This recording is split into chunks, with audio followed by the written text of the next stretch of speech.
நெல் சாகுபடி செய்யக்கூடாது என எச்சரிக்கும் திருச்சி வருவாய்த்துறை நீதிபதியை பணிநீக்கம் செய்ய வேண்டும். திருச்சியில் ஐயாக்கண்ணு திருச்சியில் தேசிய தென்னிந்திய நதிகள் இணைப்பு சங்கத்தின் மாநில தலைவர் ஐயாக்கண்ணு தலைமையில் திருச்சி நீதிமன்றம் அருகில் உள்ள நீர்வள பொதுப்பணித்துறை அலுவலகத்தை 100க்கும் மேற்பட்ட விவசாயிகள் முற்றுகையிட்டு விவசாய நிலங்களுக்கு தண்ணீரை உடனடியாக திறக்கவிட வேண்டும் என வலியுறுத்தி போராட்டத்தில் ஈடுபட்டனர். போராட்டக்காரர்களிடம் அதிகாரிகள் பேச்சுவார்த்தை நடத்திய பின்னர் போராட்டத்தை கைவிட்டனர். தொடர்ந்து திருச்சி மாவட்ட ஆட்சியர் அலுவலகத்திற்கு பேரணியாகச் சென்று திருச்சி மாவட்ட ஆட்சியர் பிரதீப்குமாரிடம் அரசு குத்தகை நிலங்களில் விவசாயிகள் நெல் மட்டுமே சாகுபடி செய்ய வேண்டும், இல்லை என்றால் குத்தகையை ரத்து செய்து விடுவேன் என மிரட்டும் வருவாய்த்துறை நீதிபதியை உடனடியாக பணி நீக்கம் செய்யப்பட வேண்டும் உள்ளிட்ட பல்வேறு கோரிக்கைகள் அடங்கிய மனுவை வழங்கினர்.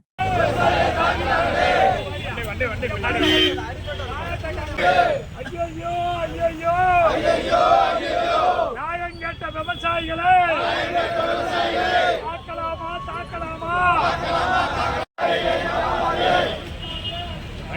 அடிக்காதே அடிக்காதே.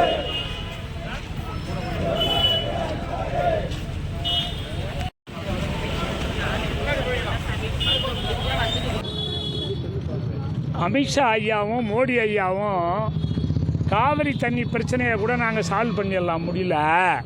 கோதாவரியிலேருந்து இப்போ வருஷத்துக்கு 300 டிஎம்சி திறந்து விடுறேன்னு சொல்லி அறிக்கை விட்டாங்க 2019. இந்த 5 ஆண்டுகளாக அதை செய்யலை. இன்றைக்கி காவிரியிலே தண்ணி இல்லை, கொள்ளிடத்தில் போய் வீராணத்தில் ரொம்ப மெட்ராஸுக்கு குடி தண்ணீருக்கு போகுதுன்னு சொல்லி இன்றைக்கி போராட்டம் வச்சாங்க.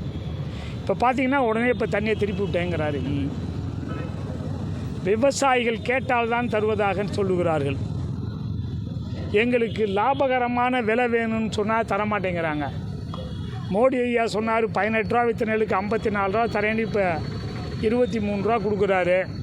இப்போ நம்ம ஸ்டாலின் ஐயா 1 ரூபா சேர்த்து 24 ரூபா தரேன்னு இருக்காரு. 54 எங்கே, 24 எங்கே? அதே போல் 2700 ரூபா விற்ற கரும்புக்கு 8100 ரூபா தரேன்னு மோடி ஐயா சொன்னாங்க. ஆனால் கொடுக்கறது இப்போ 3150 தான். விவசாயிகளை இப்படி இப்போ இது அநியாயம் பண்ணுறாங்க.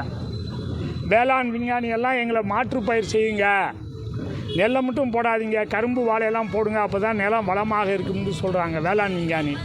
இங்கே வருவாய் நீதிபதி ஒருத்தர் நெல் தான் சாடி போடணும், கரும்பு வாழையெல்லாம் போட்டிங்கன்னா நிலம் கெட்டு போயிடும் அப்படின்னு குத்தகை கேன்சல் பண்ணுறாரு.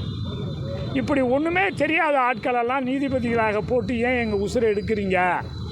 நடவடிக்கை எடு என்று முதலமைச்சரை கேட்டுக்கொள்கிறோம். நாங்கள் அதே போல் நாங்கள் ஆயிரக்கணக்கான ஆண்டுகளாக காவிரி தண்ணி வந்தோம்.